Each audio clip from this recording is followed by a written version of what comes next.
Como o Roberto apresentou, meu nome é Andressa, eu sou aluna do 4º ano de licenciatura em matemática na Universidade de São Paulo. E nesse trabalho eu tive a colaboração do aluno André Bianchi, que ele é aluno da ciência, quer dizer, hoje ele já é bacharel em ciência da computação, na USP também.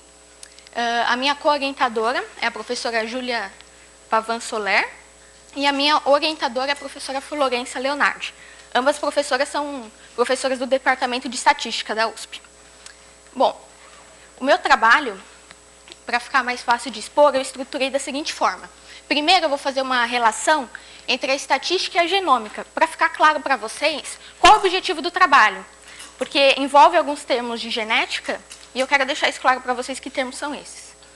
Depois eu vou expor quais são os objetivos, descrever o banco de dados que foi utilizado, falar um pouco da metodologia, mas na metodologia eu quero falar de uma forma bem geral para ficar claro o que eu estou fazendo, porque a ideia é que todo mundo entenda bem o que está fazendo, então eu não vou entrar muito em detalhes.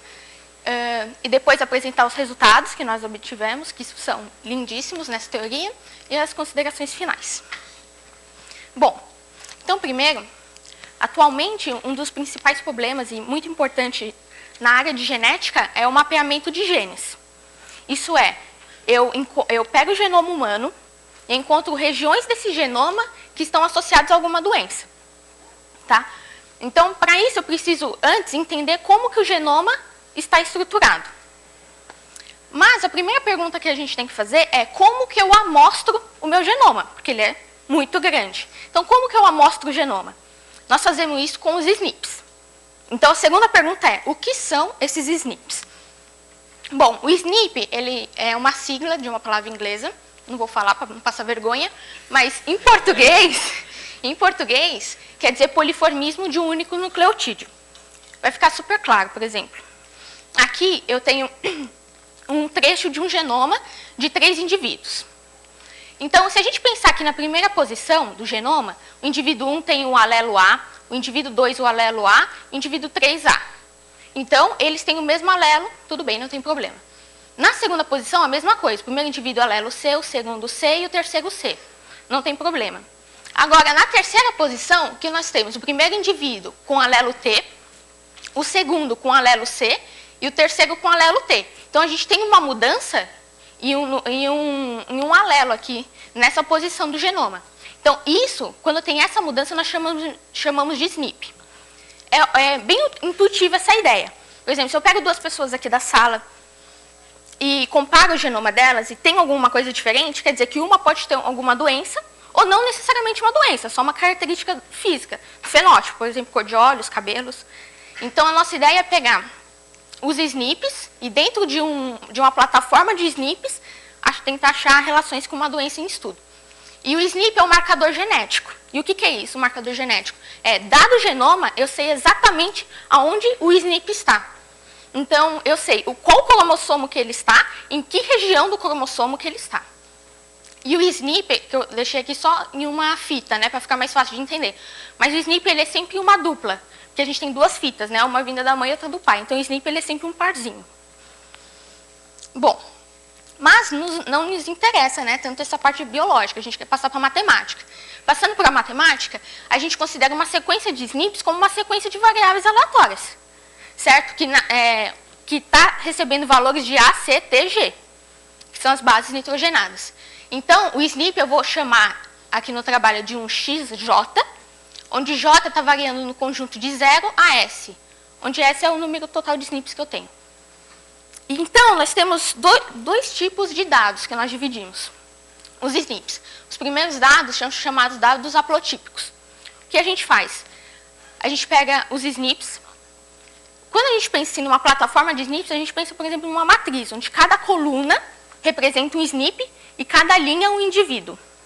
Então, o que eu faço? Para cada SNP, eu faço uma contagem simples e eu atribuo 0 para o alelo mais frequente e 1 para o alelo menos frequente, porque é o menos frequente que me importa. Porque se ele é menos frequente, a ideia intuitiva é que ele pode estar acarretando algum tipo de mudança, pode ser uma doença ou não.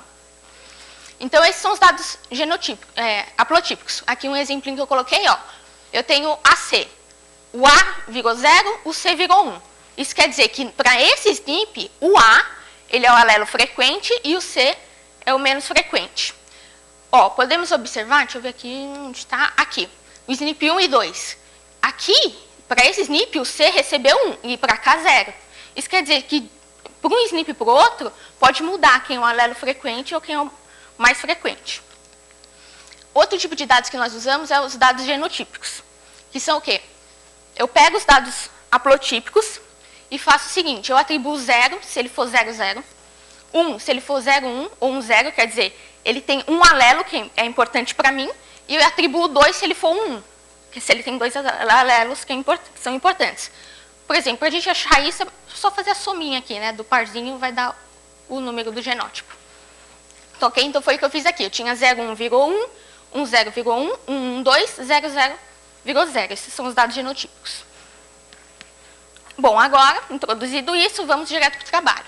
Bom, nesse trabalho, o meu objetivo foi determinar regiões, tá? Eu vou chamar de regiões, blocos ou janelas, mas depois eu vou explicar certinho o que é. Então, eu quero determinar blocos de SNPs que estejam em associação entre si. Quer dizer, um está associado com o outro. Depois eu quero pegar essas regiões que eu obtive e relacionar com uma doença em estudo. E por último, eu utilizei 2 metodologias, eu vou querer comparar os resultados dessas 2 metodologias. Então, o banco de dados que foi utilizado veio do consórcio norte-americano para artrite reumatoide, que é esse daqui na ARAC, pode ser encontrado nesse site, ele é público. E antes ele foi analisado e foi disponibilizado aqui nessa edição desse workshop, o GAL 16. Pode ser encontrado aqui também. Bom, o que tinha nesse banco de dados? 545.080 SNPs do genoma de 2.062 indivíduos. Então, dá para imaginar qual é o tamanho dessa matriz, né, dessa tabela que a gente teve. E desses indivíduos, nós temos 1.194 possuidores da doença e 868 que não têm a doença, para depois poder fazer a comparação. Bom, agora vamos para a primeira metodologia.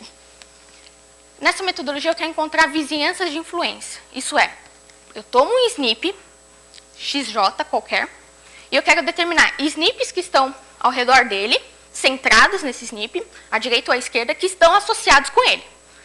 Então, eu vou chamar uma vizinhança de VJLR. L são SNPs à esquerda e R, quantidade de SNPs à direita. De um SNP que eu tomar, isso eu vou fazer para todos os SNPs. Então, o valor, eu quero saber se o valor desse SNP ele é influenciado pelo valor dos SNPs vizinhos. Mas, para isso, o SNP ele vai ter um valor dentro desses conjuntos, 0, 1, 2. Então, os dados que eu utilizo para essa metodologia são os genotípicos. Bom, se eu quero que o SNP tenha uma relação com os SNPs vizinhos, a ideia que a gente tem intuitiva é o seguinte. Se eu calculo a probabilidade desse SNP que eu tomei em relação a todos os SNPs, ela deve ser igual à probabilidade desse SNP, dada a ocorrência dos SNPs da janela. Por quê? Porque os SNPs da janela, eles influenciam no valor desse SNP. Então, a probabilidade condicional vai estar variando. E para os SNPs fora dessa janela, essa probabilidade condicional não vai variar. Então, a gente usa aqui os processos de Markov, né? Então, eu tenho, resumindo aqui o que eu falei, a probabilidade do SNP ser igual a XJ, dado um XK, todos os XKs dentro do genoma. Quer dizer, desculpa, dos SNPs. Tem que ser igual a probabilidade desse mesmo XJ, dado os SNPs dentro dessa janela, da janela que a gente encontrou, essa janela de influência. Bom, mas eu quero saber o tamanho dessas vizinhanças. E para determinar esse tamanho, a gente quer determinar as melhores vizinhanças que eu tenho, a melhor vizinhança que eu tenho. Para isso, eu vou usar o método aqui da pseudo-verossimilhança penalizada, o máximo dela, de uma forma que eu quero reduzir a relevância de janelas de vizinhanças que são muito grandes. Porque, às vezes, uma vizinhança muito grande, a gente pode quebrar em duas que vai ter um resultado bem melhor mais para frente. Às vezes, quebrar em duas passa informações melhores. Ok? Então, a pseudo-verossimilhança é dada por essa fórmula, onde eu faço a produtória da probabilidade dados os SNPs na vizinhança, e eu quero encontrar o máximo. Como eu quero o máximo, né, a ideia vou dar a ideia por cima, porque também tem a penalização, tudo, mas como eu quero o máximo, eu encontrar a derivada. Para ficar mais fácil, a gente pega o LN, né, tomando o ln como é um produto, vai virar uma soma dos logs dessas probabilidades. Para quem quiser mais detalhes, como faz, porque tem vários passos para achar uma fórmula, para determinar essa vizinhança, é encontrado aqui nesse artigo. É como se, na verdade, é como se a gente pegasse um SNP e ficasse andando, né, com as vizinhanças até achar a melhor possível. Essa é a ideia intuitiva. Bom, descobrimos essas vizinhanças. Agora, o que nós queremos é determinar as janelas de influência, que vão ser os nossos blocos e regiões. O que são essas janelas? Se eu pegar um SNP dessa janela, todas as vizinhanças de influência desse SNP têm que estar dentro da janela também. Então, matematicamente, nós temos uma janela, sendo um conjunto de SNPs adjacentes, certo? Um do lado do outro, tal que para todo J que eu pegar dentro dessa janela, a vizinhança desse SNP está na janela. Ok? Então, essas são as janelas de influência. Então, aplicando, né, essa primeira metodologia, primeiro nas vizinhanças, nós obtivemos tamanho médio de vizinhança de 2 SNPs, desvio padrão de 0,71, quase 1. Tamanho médio das vizinhanças para a esquerda foi de aproximadamente 1 SNP e para a direita 1 também. Ficou parecido o número, porque eu arredondei, porque tinham várias casas decimais, então não é exatamente, deu certinho, tá bom? E para a janela de influências, né, nós obtivemos 480.697 janelas, com tamanho médio de 10 SNPs por janela e com desvio padrão de aproximadamente 6 SNPs. Okay? Então, aqui para ilustrar, né, que só para os 200 primeiros SNPs, né, porque fica difícil fazer para todos. Então, esse valor aqui na vertical representa quantos SNPs estão dentro desculpa. Em quantas janelas esse SNP pertence. Então, por exemplo, aqui, se eu pegar o SNP, esse aqui deve ser 1, 2... Bom, não vou nomenclatar, não falar, mas se eu pegar para esse SNP, eu tenho 4 janelas que ele está contido, que ele pertence. Ok? Então, aqui só para fazer uma representação. E aqui, para ter uma ideia do tamanho, tá, das vizinhanças. Então, o valor positivo, né, o valor positivo é o tamanho para a esquerda e o negativo para a direita. Então, se eu pegar esse SNP, eu tenho aproximadamente 1 para cá e 1 para cá. Desse daqui, eu só tenho 2 para a esquerda. Certo? Só uma representação mesmo, para a gente ter uma ideia do que está acontecendo. Só para os 50 primeiros SNPs. Bom, essa foi a primeira metodologia. Agora, a segunda que a gente utilizou foi identificar regiões genômicas, quer dizer, regiões dentro que um SNP está em associação com outro, através de testes de associação entre 2 locos, que são chamados na literatura, né, como testes de desequilíbrio de ligação. Esses testes eles são bem mais encontrados. Se a gente procurar artigos, tipo na Nature, na Genetics, a gente encontra muitos artigos que usam esse método aqui, eles chamam de LD, né, desequilíbrio de ligação. Bom, para usar esse método, a gente utiliza os dados haplotípicos, quer dizer, cada par de SNP vai estar recebendo um valor do conjunto 0,1 ao quadrado. Aí eu vou dar uma ideia para vocês o que é o desequilíbrio de ligação. Quando a gente fala que 2 SNPs estão em desequilíbrio de ligação, quer dizer que existe associação entre eles. Ok? Então, o desequilíbrio de associação é determinado assim. Vamos supor aqui que eu tenho SNP 1 e 2, onde o azão está representando o SNP mais frequente e o azinho o menos. Então, o desequilíbrio de ligação ele é dado pela frequência, né, probabilidade observada dentre os SNPs mais frequentes, menos a probabilidade de ocorrência dos SNPs mais frequentes, supondo independência entre eles, ou seja, só fazer o produto.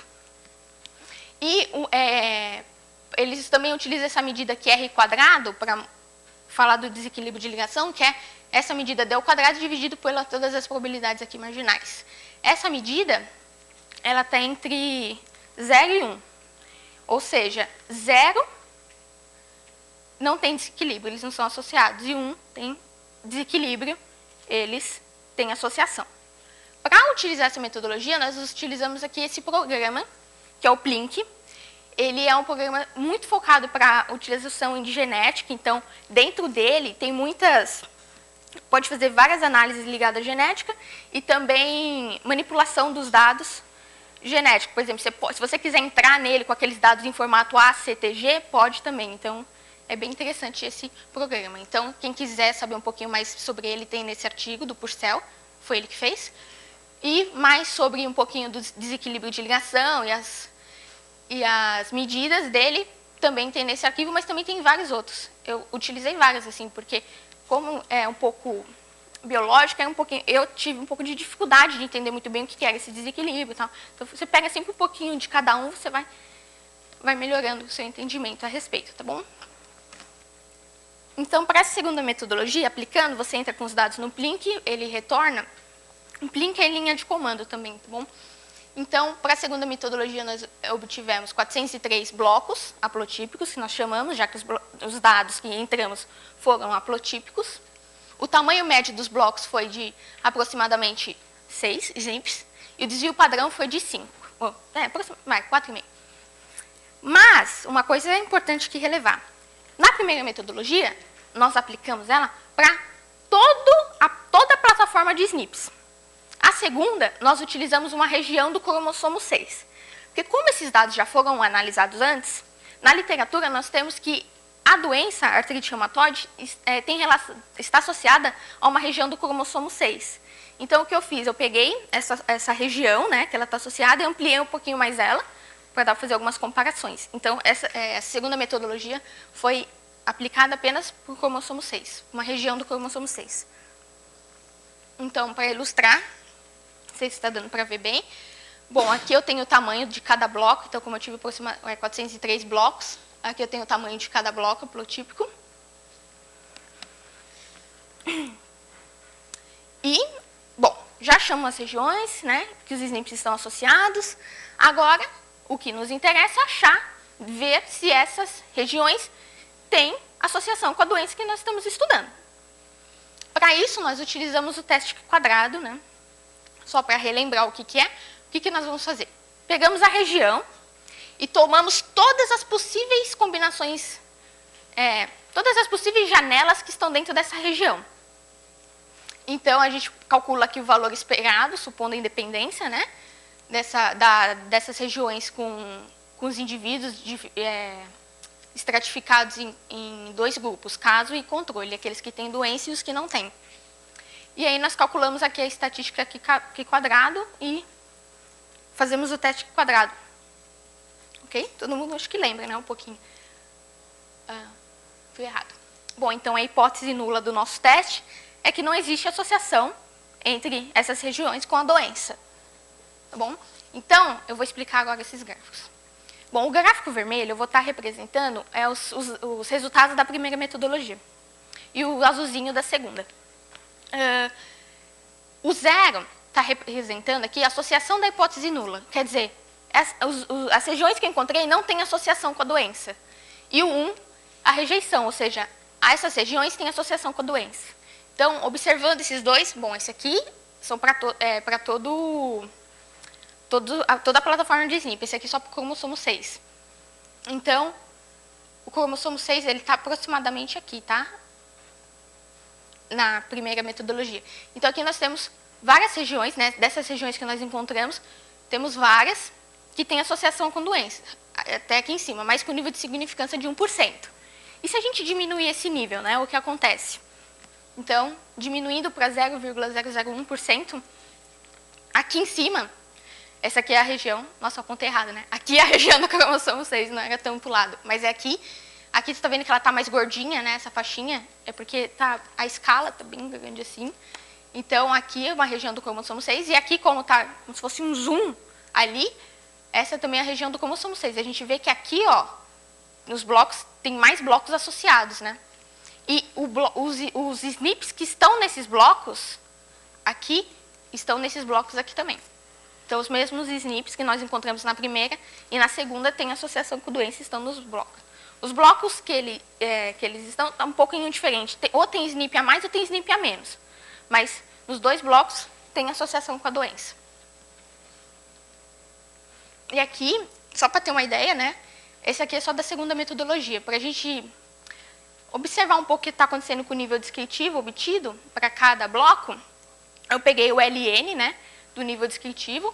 E aqui, ó, Aqui é o nível de significância de... Está bem pequenininho, mas é 0,001%. E aqui a gente vê um pico, né, gigante. Aqui eu tenho o nível de significância bem alto, nessa região aqui. Bom, esses foram os resultados que nós obtivemos. E, para fazer uma conclusão final, primeiro, a gente tem que tomar um pouco de cuidado para comparar as duas metodologias, já que a primeira, nós utilizamos dados genotípicos, e a segunda, haplotípicos. Mas, agora, o meu trabalho atual é aplicar a primeira metodologia para dados haplotípicos também. Só abrindo aqui um parênteses, ambas as metodologias podem ser aplicadas para os dois tipos de dados. Certo? Claro que tem uma pequena diferença nas fórmulas, tudo, mas das duas é possível aplicar para os dois tipos de dados. Então, o meu trabalho hoje em dia eu pego o genótipo, tá? Então, esquece aquele negócio de ACTG que veio antes, já pego os dados genotípicos. Eles estão distribuídos entre 0 e 1, 2. O problema que nós temos, que nós chamamos em biologia assim, que é o estado de fase, o 1, pelo que nós vemos nos dados, ele pode ser ou 0 e 1, ou ele pode ser 1 e 0. Então, nós não sabemos. Se a gente só tem esses dados, nós não sabemos se ele é 0, 1 e 0. Então, o meu trabalho bom, vamos supor que é 0, 1, aplico a metodologia e vejo o que acontece, que é um estado de fase. Depois, eu suponho 1 e 0, aplico também a metodologia e vamos comparar os resultados. Na literatura, a gente encontra vários artigos que falam assim, como estimar qual é o estado de fase. Então, tem várias medidas, só que no meu trabalho isso não vai ser importante, como estimar o estado de fase. A gente, vamos supor quem sabe, posteriormente eu estude isso, mas agora é supor e aplicar a metodologia. Ok? E, bom, é isso o meu trabalho. Antes de abrir para as perguntas, eu gostaria de deixar registrados alguns agradecimentos. Primeiro, ao meu Instituto de Matemática e Estatística, que eu agradeço aos meus professores, à minha orientadora, co-orientadora e aos meus amigos também, que me deram apoio quando eu disse que viria aqui ao INPA apresentar o trabalho. Ao CNPq, pelo auxílio dado para o projeto, né? E ao INPA pela oportunidade de eu estar aqui apresentando. Obrigada.